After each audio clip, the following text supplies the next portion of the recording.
always think in terms of priority. So you know you have a goal, you know you have to get to your target. That's true. Absolutely hard work matters, but sometimes people confuse hard work on the right things matter.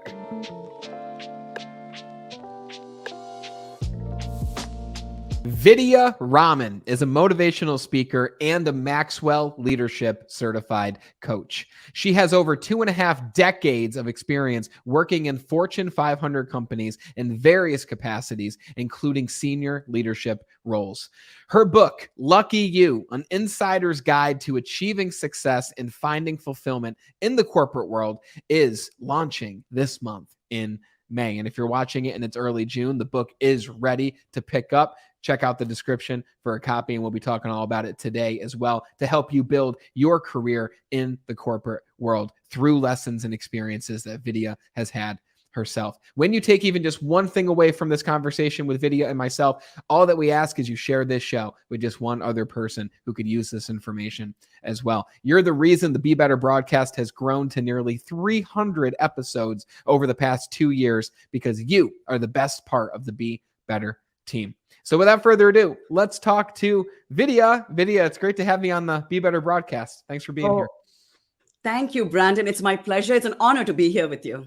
Thank you. It's great to have you. And we were introduced through, I believe it was Cindy, right? We were introduced through Cindy Sailors, who was Cindy. This wouldn't have happened if it wasn't for Cindy. And it was kind of I don't believe in coincidences, but it was a very coincidental introduction because Cindy was almost not going to be able to make it. And she's like, there's someone you need to meet. And it was you. And she's like, Vidya's got a book coming out. She has so much experience in the corporate world. And this audience is always looking for the next best strategy to up their game in their career. So I know we're going to have a great conversation. That's going to be fun. I'm looking forward to it, Brandon. So what was your main inspiration for your new book, Lucky You? Where did that inspiration come from?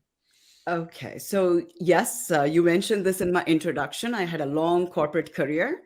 And there was a big part of my early career, I'm talking about years here, where I felt completely, totally invisible. The one thing I had with me was a very strong work ethic. And I just kept working and working and working. And I thought at some point, these results are going to amount to something in terms of career progression. But the promotion never came. I mean, I used to get what I call, those performance evaluations where they would rate me as exceeds expectations, sometimes even top of the game. I was happy with those kudos, but I'm like, materially, nothing changed. So in a way, I was so naive. And that's what I'm writing in my book, that if you think it's only hard work and results that will help you, think again.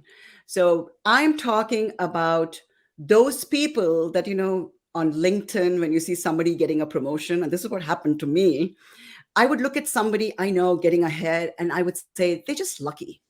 And now I never say it. I haven't said that in a long time, because what I realized in my long corporate career, there is a path to lucky. So this whole book, Brandon, to cut my answer short, is I'm giving a roadmap onto creating your own luck with strategies and a vision to creating your own luck. That's why it's called Lucky You.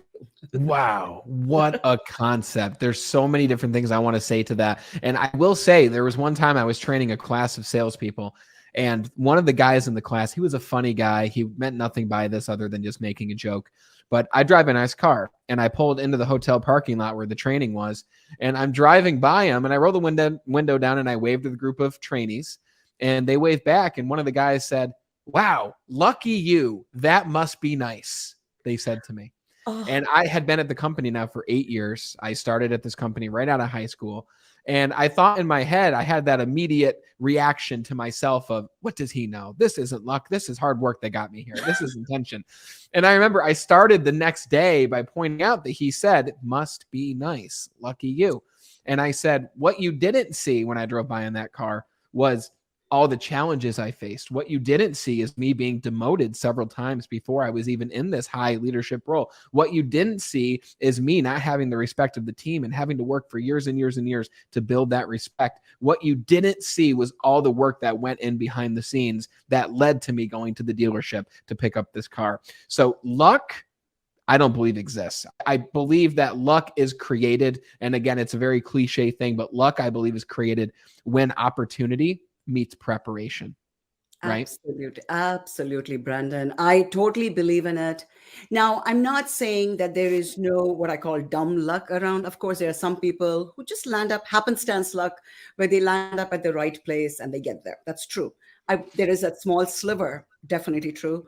But the vast majority who we perceive as lucky have been working diligently. And not, when I say working, it's not just hard work, it's being smart and strategic and focusing on the right things. And of course, showcasing those right skills to the right people matters, Mm-hmm. in getting ahead in your career. But so they didn't just arrive at it, they were very, I always say they paid attention. Are you paying attention? You know? Yes. Yeah. So hard work isn't everything, but does hard work, is that a big piece of the equation when it comes to creating that luck? Yes, absolutely.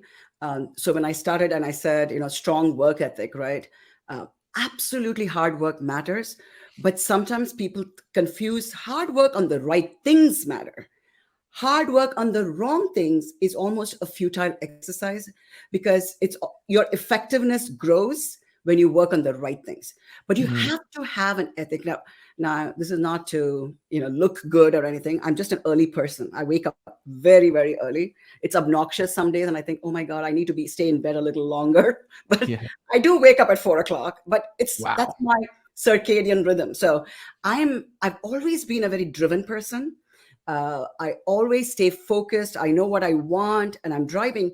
And maybe that explains the pain and suffering I went through, not understanding for all this, why am I not seeing progress?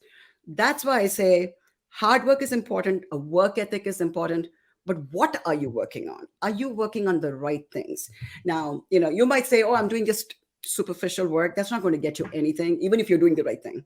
You have to, like, could we say, singularly focused on something and then Mm. drive at it. So I tend to do deep dives into concepts, because one thing that never worked with me was multitasking. I could never do 20 things at a time. I had to focus. I Yeah. had to focus on, the big domino. What could I do now that'll have the biggest impact? So, and then I would just dive in. So to answer your question, yes, hard work, but hard work on the right things. And the question is, how do you know what the right things is? You got to read my book. Yes, absolutely. And I was gonna, that was one of my questions, is what are the right things? And maybe we can even get like a little snippet of how we can determine that. But what you said reminded me a lot of the book that I read a while ago when I first entered a senior level of leadership, which is The One Thing by Gary Keller. Yes, I've heard. And I thought when I got this book, one of my leaders gave it to me, and he's like, "Hey, you should read this. It might help you because you're at this level now where you're executing on these larger projects." And I said, "This is going to be a boring business book." And first, have you read the One No, Thing by I've Gary? I've I've heard of that book, and people Yes. speak very highly of it. But Yeah, Peter Drucker, Tim Ferriss, they all follow the same philosophy of it's true. focus on the big domino, the biggest thing. So, effective leadership, Peter Drucker talks about, leaders who are scattered, doing too much and not knowing what. If you focus on the right things and you singularly focus, I tell you, you can get your whole team engaged. And so I'm not saying you may have more than one important thing. If you work in a corporate job, you're going to be doing multiple things, but you still have to have what I call a discernment skill to know what's the right thing to work on, to Yes. evaluate stuff. Because I tell you, in my book, I mention throughout the day, you should ask yourself, if you're doing something and you're running around, ask yourself, am I productive or am I busy? That Mm. will set you straight. So anyway, I'm jumping from topic to topic. You're multitasking. I am multitasking. I love that. And it's easy to say to focus on the right things and then focus on that and go all in on that. And you're a very driven person, and so am I. And so many of the people listening as well.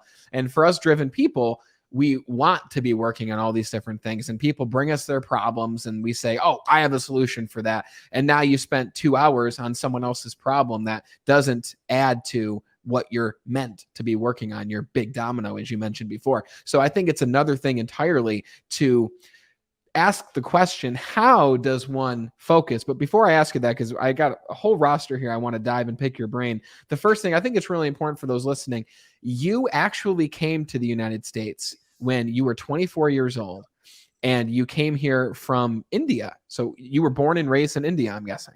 Yes. Yes. Okay. What inspired the move to the United States at 24? Right. So it's a very common thing among Indian immigrants.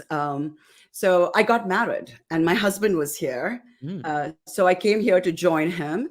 But I always say I was fortunate, right? And there are many fortunate people in India who get the education. So in a typical Indian family, two things are typically stressed: hard work, hard work and education.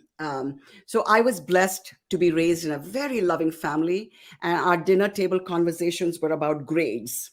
You know, are you studying? Are you doing your homework? What are your grades? And they would set you up for success. And they were like, you got to aim high. And my dad was an extremely ambitious man.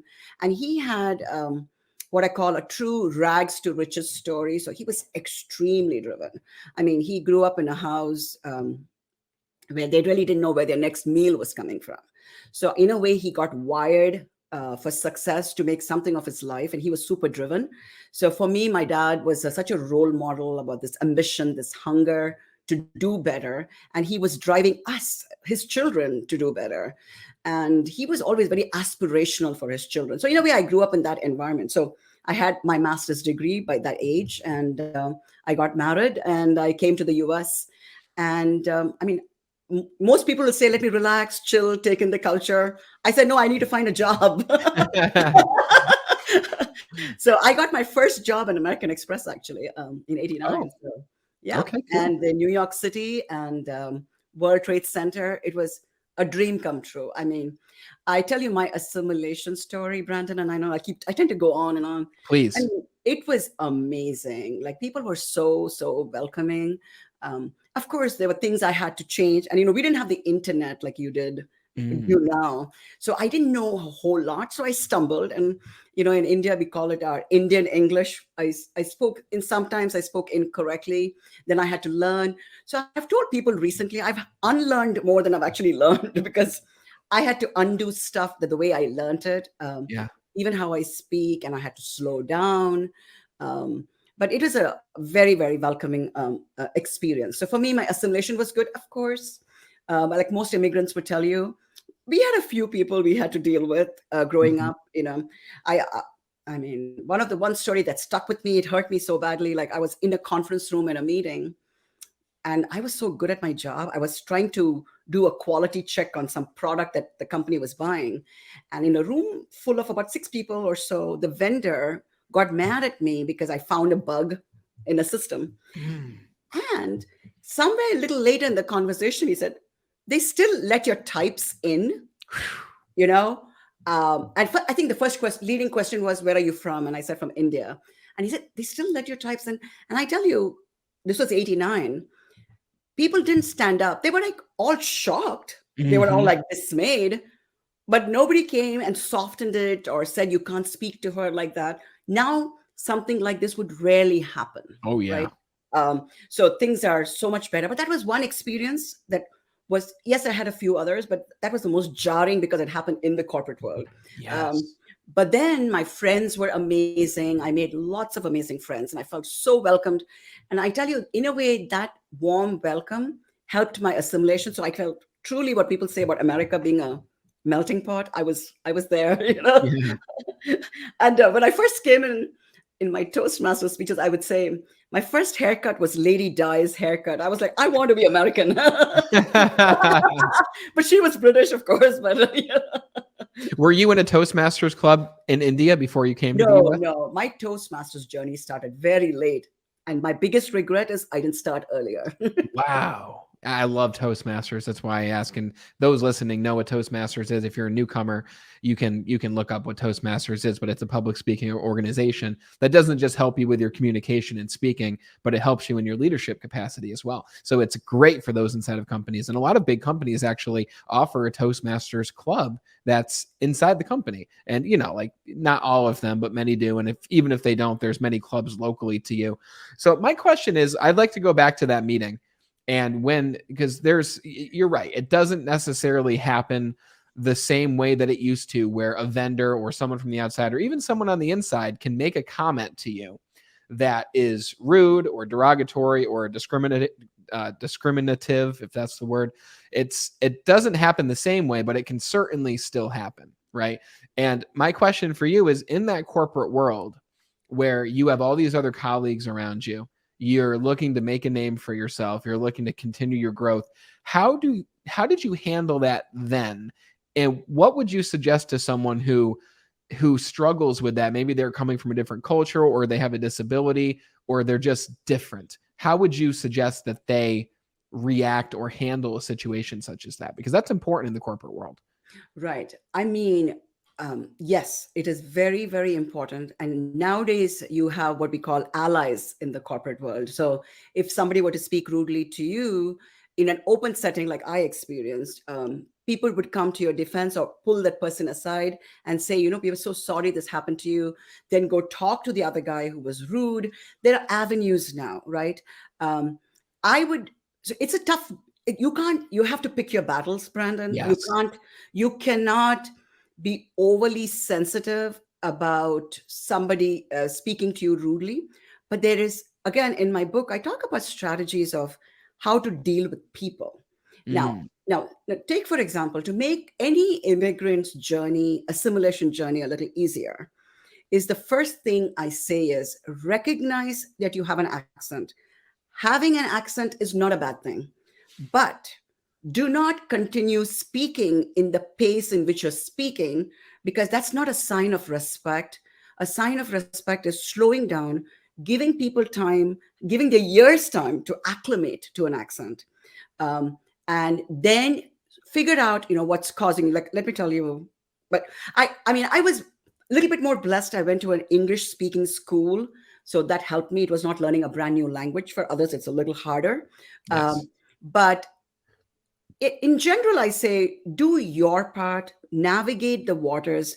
And in the book, it's a general strategy, not necessarily for an outsider coming in, is be a good listener, pay attention to the room, figure out people's motives, figure out where each one is. But I tell you one thing, when you become socially aware, it helps you really perform better. So very often people are in a rush for others to recognize you, validate you. And I say take that inward focus, make it outward focus. You know how you get pulled into a room and how you feel included Yeah. is just validate the other people. Now, it might seem counterintuitive. You want to be included, not them. But I would say make other people comfortable with you. So ask them questions about their weekend, about their family, or, establish the bond.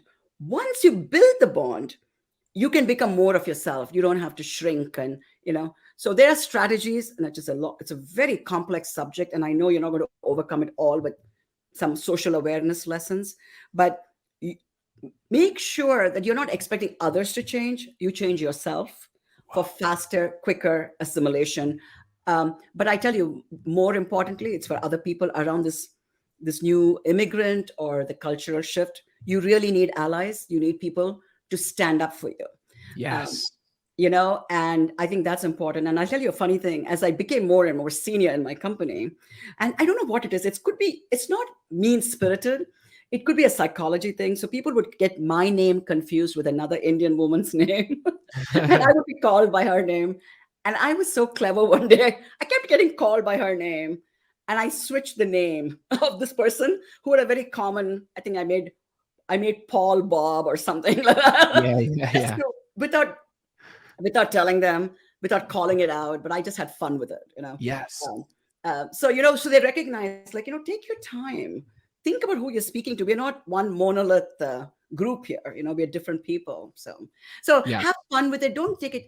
Can I tell you, there's ways and strategies to get around feeling other. The othering of people. People do that. People make you feel like the other. It's bad enough to be an immigrant, to have an accent, to look different. People will do it, but you have to be stronger to navigate the waters, because Yes. it's always about getting to the other side of the shore, not to get entangled and be mad and stop your progress. So anyway, long, long, long answer. Well, I just want to say that I just want to stop and say what you just said and explained about social awareness and validating other people. That was the most important shift for me in my own corporate career. When I was 21, I tell the story a lot, so I won't go into it. But when I was 21, that was the transition from me focusing inward and only inward, always focused on me, wanting validation, loving recognition. It went from that to me having a mentor that said, Brandon, if you want to become a leader here, it's time for you to start focusing on other people, right? Focus on other people. Take care of yourself, because you have to have you can't pour from an empty cup, right? You've got to fill your cup before you can fill the cups of others. So focus on you, but while you're doing that, bond with others, build those relationships, have those conversations. And like you said, it's different for everybody. So bonding with Susie might be different than bonding with Paul, right? And you might become very close with Paul, but not with Tom. But it's different for every person. But So give true. people the validation that they seek. Because once I began giving other people validation, not false validation, not flattery, but once I actually went to each person, because I had been at this company now for 3 to 4 years, and they all knew me, right? They all knew who I was. They all knew how I operated. And I said to them, hey, listen, I realize that in the past I've said some things, or maybe I didn't say some things that I should have said to you. And I want to apologize for the way that I've actually treated you in the past. And what I'm looking to do moving forward is I want to become a leader here. And I realize to become a leader, I have to help you to get to where you want to get to. So I'm curious, how can I best support you in that role as a leader? Right. And this was before I had the title. I didn't have the title at this time. And I went to all 8 to 9 people on my team and I asked that same question. And that question alone was a game changer for me, because they realized with skepticism that I was there to help them. And then, of course, it took the hard work and it took working on the right things in order to continuously validate them and help them to get to where they want to go. So again, long answer there, but I wanted to make sure that I let you know that was the most powerful step for me in my own personal career. Right. And I tell you, you're spot on. And this whole social awareness thing, and, it's almost counterintuitive. Like when you want to be validated, you go validate somebody else. It's a big chapter in my book. because and there's even one where we talk about, again, another very counterintuitive thing. If you just shift the focus, because I tell you, some people, just like how I used to be in my old career when I was starting off, like, I'm like, look at me, why don't you value what I've contributed?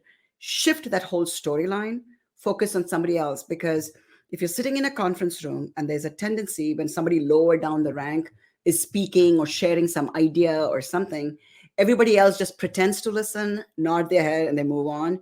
And I say, no, that's your time to have listened carefully, ask them a follow-up question, so accurate a follow-up question because you were listening so deeply, you understood what they were saying, you validated the other person, and suddenly you start looking like a leader. It's, people are looking at you like, whoa, because all the others are saying, oh, this person is just talking, let's move on to the next person. I'm saying, stop it, ask the question, you help somebody else, and you also help your cause. So that's one. The other thing is, when you're feeling down, you're feeling unappreciated, the other suggestion I make, I'm giving my book away, but it's okay. the other Go suggestion read I it. Believe have, me. the other suggestion I have is very counterintuitive, but do something when you're mad at, say, whoever about not getting ahead. Get into the spirit of service. Mm. Start helping other teams, people, because that's how you shift the storyline. Instead of coming across bitter, just say, you know what, I'm just going to shift to service now. Start volunteering, helping people in another department, saying, hey, are you guys overloaded? I have bandwidth. Can I help you? All these little things will start shifting the storyline because you want ambassadors for you across the company, and your connections should spread. People should speak highly of you. And if you're always bitter and angry, guess what's going to happen? It'll show up in your aura. People think I'm on a Zoom window, I'm at home, nobody sees it, but it does show. Your tone of voice will show. You're dissatisfied. I see people sitting in low energy rooms with no light. It just looks like I'm just checking in, checking out.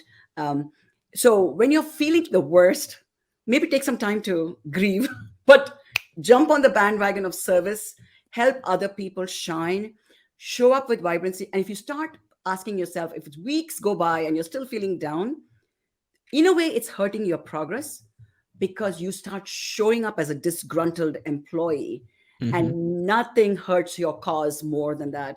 So, what you have to work on is a mindset to say, you know what, I may be unhappy, but I'm going to shift to, you can rewire your brain, shift to a positive mindset, because the moment I start showing up as a happy person, guess what? You become a people magnet, you know? Yeah, it's so true because they want to be around you. They want to feel Yeah. that energy.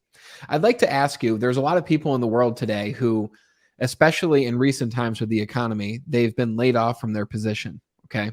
And the person who is now responsible for picking up the slack is focusing on their past role as well as picking up the slack for these other departments. You mentioned earlier focusing on the right things, and you recently mentioned the importance of this attitude and spirit of service, and even sometimes going to other departments and helping other people out.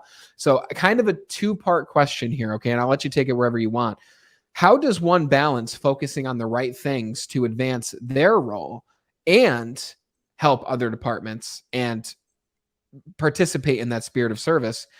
Because there's a lot of people out there, and this is the second part, there's a lot of people who are overworked, doing a lot of different things right now. What would you recommend to those people who are picking up the slack from all these other departments because someone from that department was let go and they're feeling overworked and stressed out and anxious during this time? Right. No, it's such a legitimate question. So first and foremost, right, when I don't know if you probably know this, Brandon. I shouldn't even say whether you know this. You know this because it's that Stephen Covey's the whole quadrants, time quadrants. What's Yeah. important, what's urgent, but not necessarily important, but you have to do it. It's a part of your job. Not important, not urgent, and all that stuff. So always think in terms of priority. So you know you have a goal, you know you have to get to your target. That's true. You also have tasks to get done, right? So I call it a prioritization exercise. Everything cannot be equally important. And I think people suffer because they don't take that initial time. I used to sit on a Sunday afternoon and organize my work. I always knew what my top three priorities were. Now, some people might say, I don't have the luxury to delegate. Because what I was going to say next is, um, you know your top priorities, you know the tasks to focus on to get the biggest bang. Remember, we talked about the big domino, the one that helps. Say there's a key initiative in your company. I would focus on that. If somebody is waiting on your task completion, get that done, help that other team to pick up and move on. Yes, still going to have slack, right? You're still going to have work. And the one thing I don't want people, and then I talk about, so when you have a lot of stuff, think about delegation if you can. Think about automation if you can. Mm. Because sometimes, I don't know whether you've seen this, Brandon, people suffer the same types of tasks day after day after day, but they haven't taken the time to automate stuff. And Yeah. once you invest, now you may say, I don't have time to create automation because I've got so much. Think about it this way: spend the next week automating something or with the help of somebody else who's technically savvy. Get it done. Immediate pain, but future reward. Mm. Then you reduce the work, right? So either you automate or you delegate. Secondly, when I talked about having a great mindset, if you, and then one of the very important things people tend to do is, just because you're invited to a meeting, do not show up. Please do not show up. Wow. I hope they have good meeting minutes in your company. Sometimes, if you're just going there to be a listener, I would advise you to just say, I skipped this meeting, I'll get the notes, I'll read it, review it, understand it. There is no reason to sit there, because I know a lot of people think, If I go to a meeting and I'm sitting there, I get visibility, and everybody's craving visibility, which is understandable, but there are other ways to get visibility. Mm. So make sure you're only attending the right meeting. So that's one. The other thing is, if you're feeling scattered, and I say this in my book a lot, if you're trying to create a persona of a positive person, a person who looks like a leader, a person who's going to be in line for a leadership promotion, you cannot be running around looking scattered with so many tasks. Guess what dies first? Your happy, positive personality will die because you're rushing through tasks. So if you really want to get ahead, prioritize, avoid unnecessary meetings, depend on notes or other people, create time by automation, delegation, because it's so important for you to have time throughout the day, 15-minute breaks at a time, to do deep breathing, refocus, reprioritize if you have to. Because, first of all, what that creates is a better person showing up. And if you constantly look like a complainer, stressed out person, you're not getting ahead. Yes. So you got to look like you're in command. And they always say, don't let somebody else see you sweat. So even if you're sweating, do not. It's sadly in corporate world. Now, of course, I hope you have a good friend in your boss who sees your effort. But Yeah. it's also so that everything I talked about, priority, time management, right? And how you organize yourself. And remember, your goal is to always come across as competent, in charge, can do anything. But that doesn't mean you absorb all the work. That's almost foolish and counterproductive, because like I used to be that foolish person. I did everything. I would, there were days in the morning I would come with bloodshot eyes to work the next day because I haven't slept. Um, Waking up at 2 o'clock to complete something. You can do it once in a while, but if you do it all the time, in the end, you think somebody really pays attention to the fact that you've got 2 hours of sleep trying to get something done? They don't. So Yeah. you are your own advocate. And secondly, yes, you may be suffering, but if you show people you're tired or you're scattered, it's okay to say no. It's okay to say, these are my top priorities. Go to your boss and say, I don't have room for this. Can you find somebody else? Or maybe shift my priorities, Yes. move things around. But I think it's okay to have an honest conversation, because you don't want to ever be that stressed out, burnt out employee where you can't even smile at people. You're so mad because you have so much to do. So it's all about figuring out what's important to you and what your very important goal is from a personal growth, professional growth perspective. Fantastic question. I'm just going to make a note because I want to ask you about that. So, what you said is very, very important. Everything you said there, the idea of automation and delegation. And from being in the corporate world for years, I sent out this daily report to our sales team. Okay. And this report was very pretty. It was very nice. It took me 30 minutes a day to send this out. 30 minutes to sit down, put this together, type it up, make it, color code it, Excel, all those things. And I did this for literally 3 years at least, to the point where I was like, I wonder if there is a way where I can give this to somebody else or make this automatic. So I went to someone who was great at Excel and making reports. Yes. And I didn't want to bother them, but I said, hey, when you get some time, would you be able to guide me through making this report daily, have it pull directly from where I needed to pull the numbers from and send it out automatically? And we spent literally maybe a day working on this, and they helped me to automate this. So now a 30-minute email and report took only 5 minutes a day to send. So I saved 25 minutes every single day. You do the math on that. I mean, thousands of hours over the course of years. So that one simple thing allowed me to then put my focus on something else, or to give myself some grace and some time to relax and time to breathe, right? So it doesn't always mean replace it with something else. Yes. Sometimes it could mean do something for you during that time, which is even more beautiful. Yes. Then another thing is, for those who are thinking, well, I don't know what I could give away. Well, one of my roles was to create trainings, and I would spend hours on PowerPoints that I did not enjoy completing. And I remember I thought eventually, I wonder if someone else could make these for me. So I started to go on Fiverr.com. For those who haven't heard of Fiverr, you go on Fiverr. It's Fiverr, so Fiverr.com. People will make PowerPoints, they'll make trainings, they'll do voiceover. I mean, you can find anything, graphics, anything on Fiverr. Why would I spend 4 hours when I can pay someone $75 on Fiverr to make it perfect for me, make it beautiful? And my boss even came up and said, Brandon, your PowerPoints are on the next level nowadays. And I said, well, the funny thing is I'm paying someone to do that for me so I can focus on this instead. And he was like, that's brilliant. I never even heard of that. Right. So people respect when you're able to automate and delegate. And it shines a light on you as a leader to realize that you as one person, you don't need to take on the load of every responsibility. You can always give it to other people as long as it's still being done at an acceptable and a high quality. Right. Time is it's your most sacred of resources. You just have such a limited amount of time. I love your Fiverr example. If you can delegate, I mean, get creative. Not everybody could do it, but if you can get creative, give it I loved your Excel example too. Give it, there are some, the tasks you despise, there's somebody else in your organization who loves. If you hate documentation, there's somebody who loves documenting. So, so find these people who would love doing it for you. And the other thing in terms of productivity, great examples that you gave, Excel, PowerPoint. I lost my train of thought, but it'll come back to me. But there are so many ways of managing your time.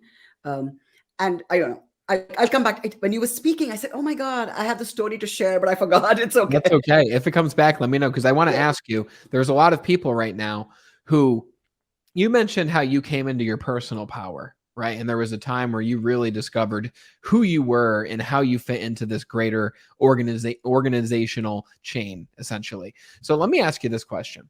There's a lot of people out there who might say, I don't want to intimidate my leader or my boss. I don't want to step on their toes is a very common thing that you hear. And some people, like my wife, her direct leader is like almost her best friend, right? They can't be that close because they work together, but they're practically very, very, very close friends.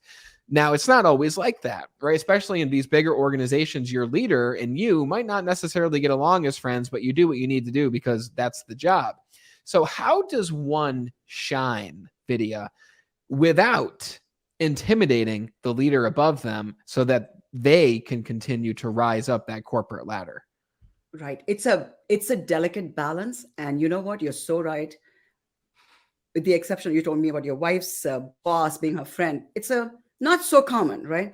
The one thing, and this is how people fall into all kinds of landmines, don't try to outsmart your boss in a group setting.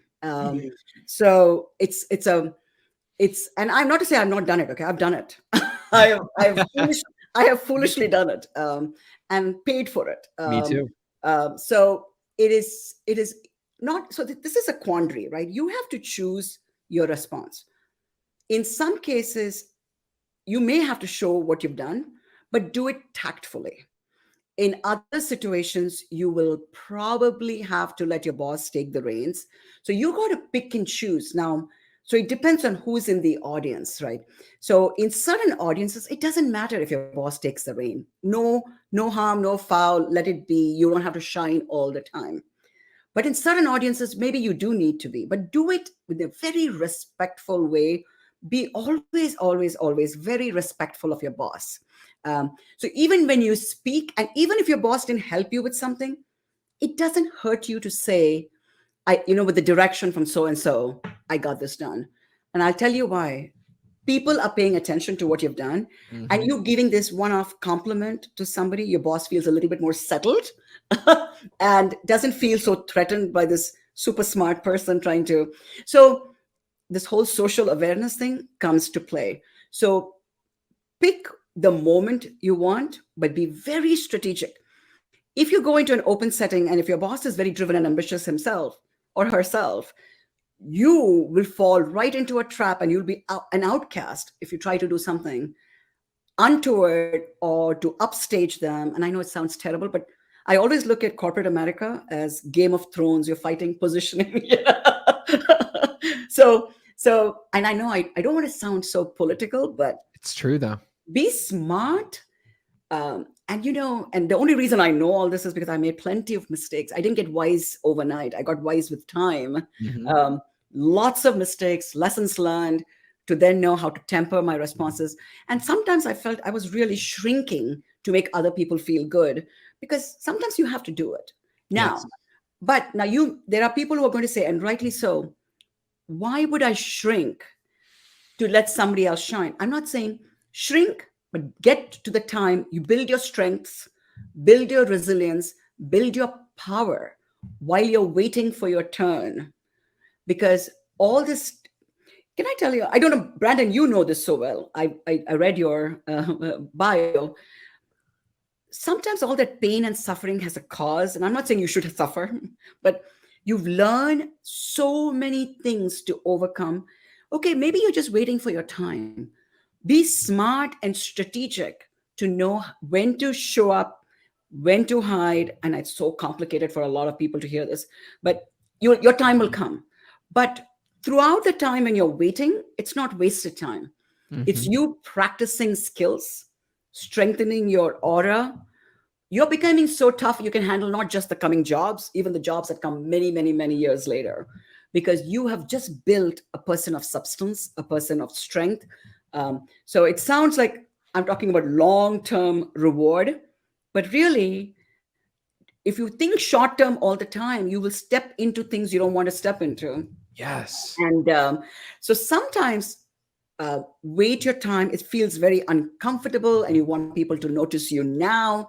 Yes, they can still notice you. You know what? Send a most awesome email, come across like a professional, and read up. And you know what? You think somebody reading your email doesn't pick up on this? Who is this person? Somebody seen it up might say, wow, that is one impressive note. Mhm. And there was something I did regularly in my corporate job because I was very proud of this. I never wasted people's time.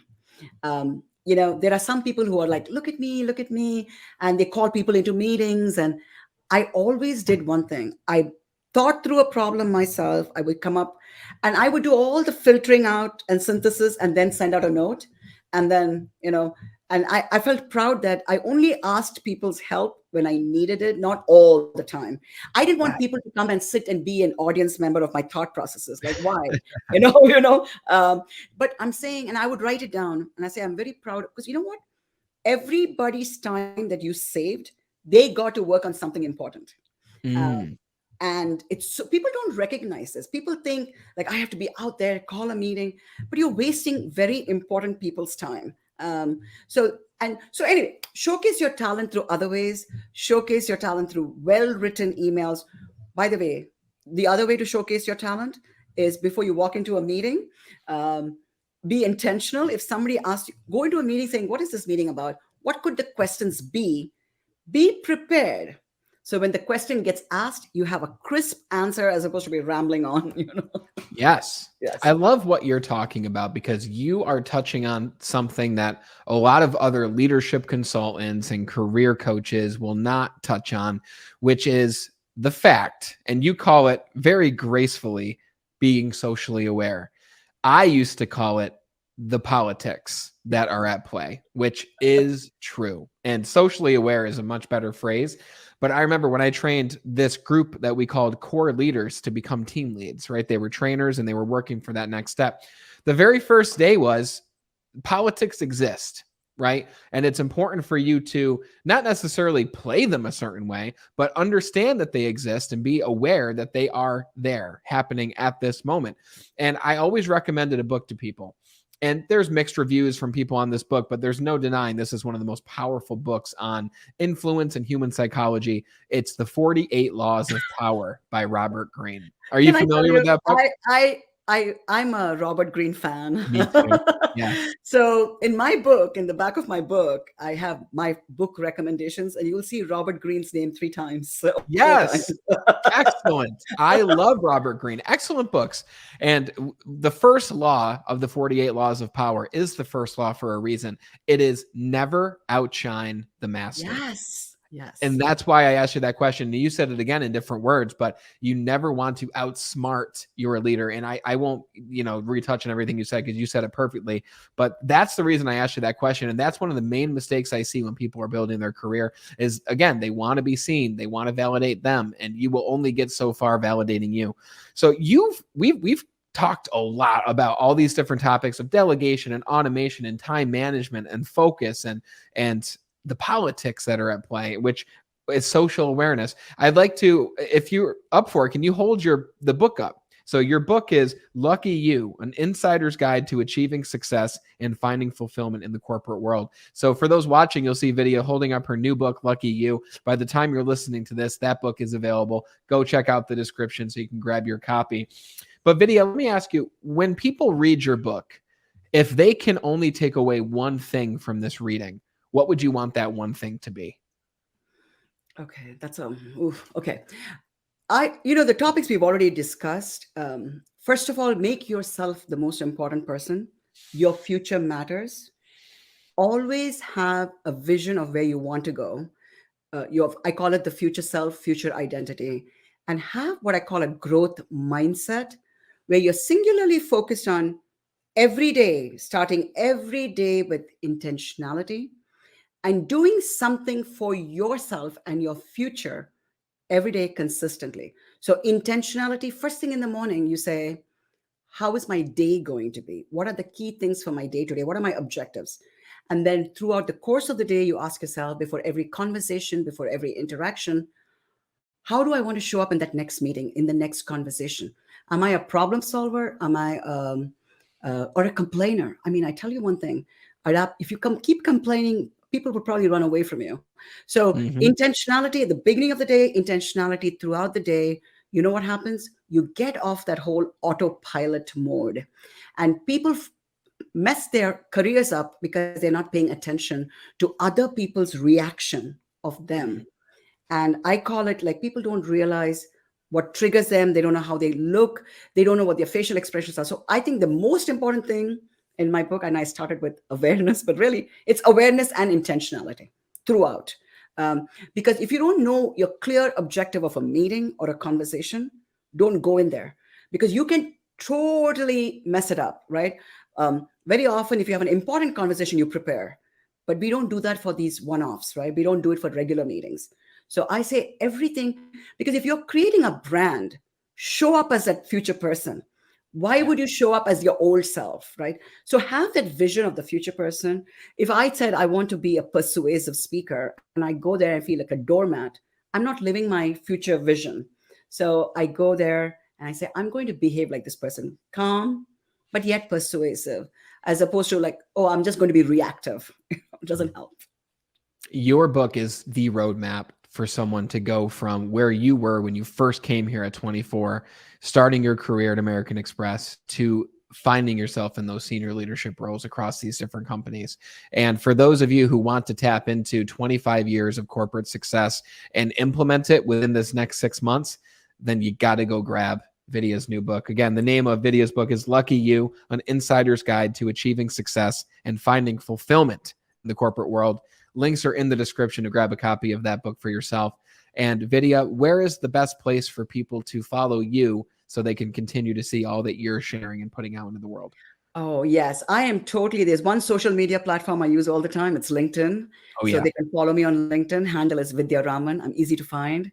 Yeah. So LinkedIn would be the place I would direct you. And my book is going to be on Amazon. Excellent. Perfect. So links are in the description for Vidya's LinkedIn as well as her book, Lucky You. Vidya, this was an awesome conversation, and I'm so happy that Cindy introduced the two of us. Thank you, Cindy, if you're watching.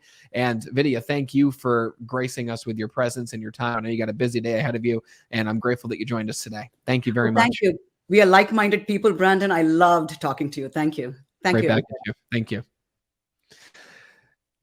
We scraped the surface today. We barely scraped the surface of what Vidya's book, Lucky You, has to hold for you to build your corporate career. We talked about time management. We talked about automation and delegation and how to stand out and how to truly be your best self and look ahead for the future. And if you want to dive into each of these principles and go through this book, it'll take you a week to digest all these different principles in this book that you can begin putting into action. So I hope this conversation has helped you.